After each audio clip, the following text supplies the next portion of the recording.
खामोशी शंतिदायक हो सकती है, एक चुपचाप सोचने का पल, लेकिन कभी कभी खामोशी में एक तूफान छुपा होता है, दर्द का तूफान, दुख का और अनकही बातों का।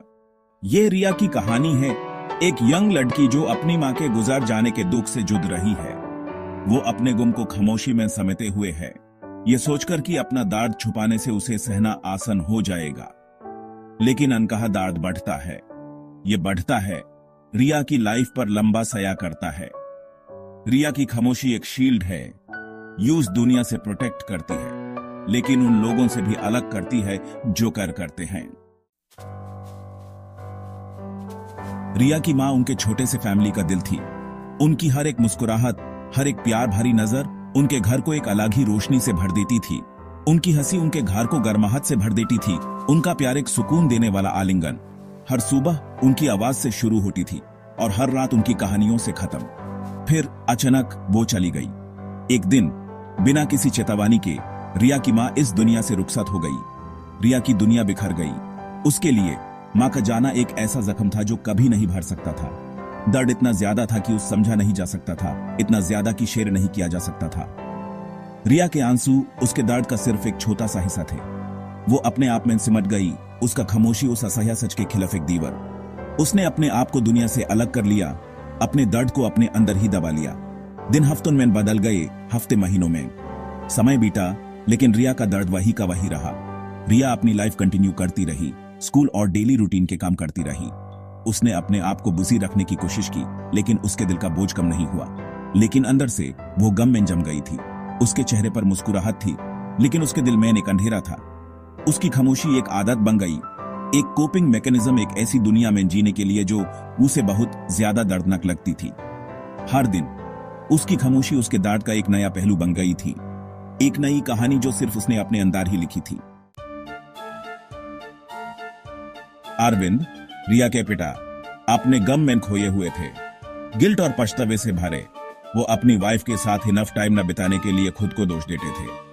वो भी खामोशी में चले गए। उन्हें अपनी बेटी से कनेक्ट करने में दिक्कत हो रही थी। अंशुर की उनके शेयर्ड लॉस की खाई को कैसे ब्रिज करें। अरविंद की खामोशी हेल्पलेसनेस से पैदा हुई थी। वो अपनी बेटी को कंफर्ट करना चाहते थे, उसका दर्द कम करना चाहते थे, फिर भी शब्द नहीं निकले। वो एक फादर की तरह फेलियर फील कर रहे थे, अपने ही बच्चे तक पहुंचने में असमर्थ। निखिल, रिया का बचपन का दोस्त, यूस बढ़ती चिंता के साथ देख रहा था। यूस उसका दर्द महसूस हो रहा था, वो अनकहा गुम जो उसकी आंखों में था। वो मदद करना चाहता था, कंफर्ट के शब्द देना चाहता था, लेकिन रिया की खामोशी ने उनके बीच एक इनविजिबल वॉल बना दी। निखिल ने एक साइलेंट प्रॉमिस किया कि वो रिया के लिए रहेगा, उसका सपोर्ट करेगा, चाहे वो यूस दूर भी करे। वो जानता था कि कभी कभी बस प्रेजेंट रहना ही सबसे बड़ा गिफ्ट है जो एक फ्रेंड दे सकता है। Section 5, the letter. खामोशी के ये पार एक पुल। एक शाम अपनी मां के बिलोंगिंग से गुजरते हुए रिया को एक लेटर मिला। यह यूज संबोधित था, हैंड राइटिंग फेमिलियर और डियरली मिस्ड। कमते हाथों से उसने लेटर खोला। उसकी मां के शब्द प्यार और इंकरेजमेंट से भरे उस पर छा गए। लेटर में उसकी मां ने लाइफ के चैलेंजेस के बारे में बताया, खुशी और गम दोनों को एक्सेप्ट करने की इंपॉर्टेंस के बारे में। उसने रिया से कहा कि वो अपनी मेमोरीज में स्ट्रेंथ ढूंढे, अपनी इमोशंस एक्सप्रेस करने से कभी न डरे। आंसू कमजोरी की निशानी नहीं है, उसकी मां ने लिखा, बल्कि तुम्हारे प्यार की गहराई का सबूत है। सेक्शन 6, आंसू बह निकल, एक दीवार टूट गई। जैसे ही रिया ने अपनी मां के शब्द पढ़े, उसकी खामोशी का बंध टूट गया। आंसू उसके चेहरे से बह निकले, हर बूंद उसके अनकहे गम की जेल से रिहाई। वो लेटर एक लाइफलाइन था, एक याद दिलाना कि वो अपने गम में अकेली नहीं थी। अपनी मां के गुजर जाने के बाद पहली बार रिया ने खुद को अपने गम का पूरा वेट फील करने दिया।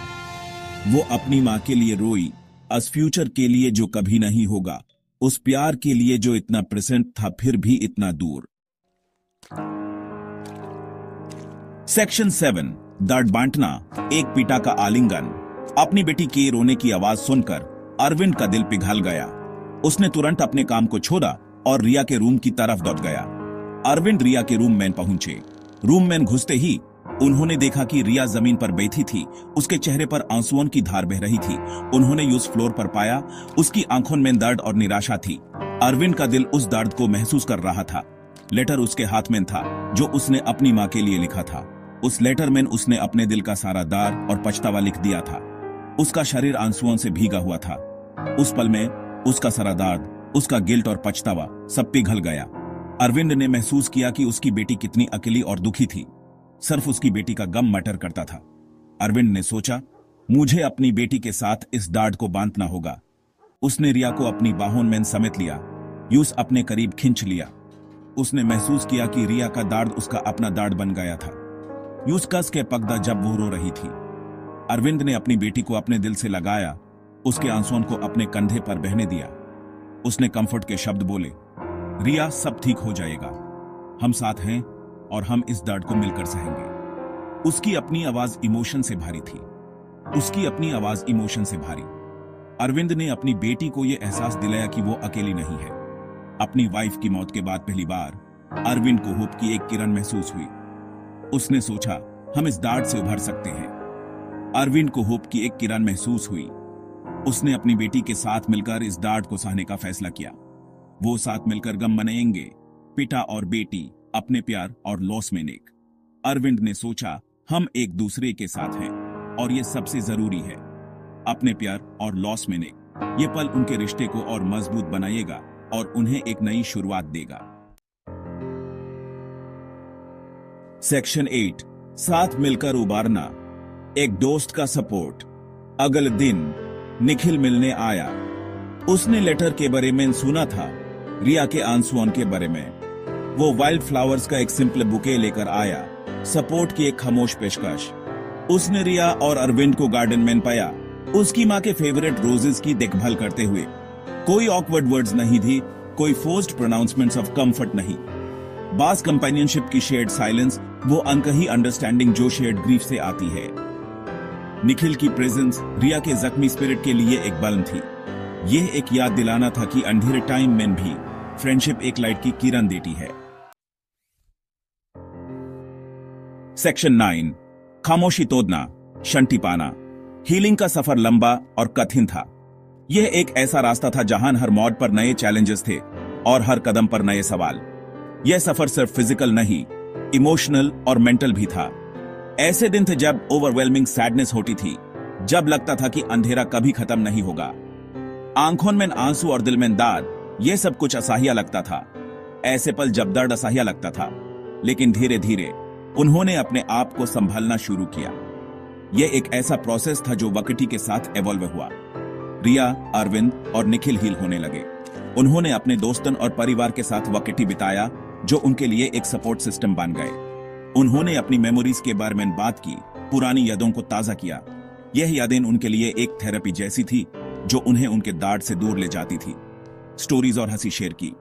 उनके बीच की हंसी और खुशी ने उन्हें एक नई रोशनी की तरफ ले जाने में मदद की।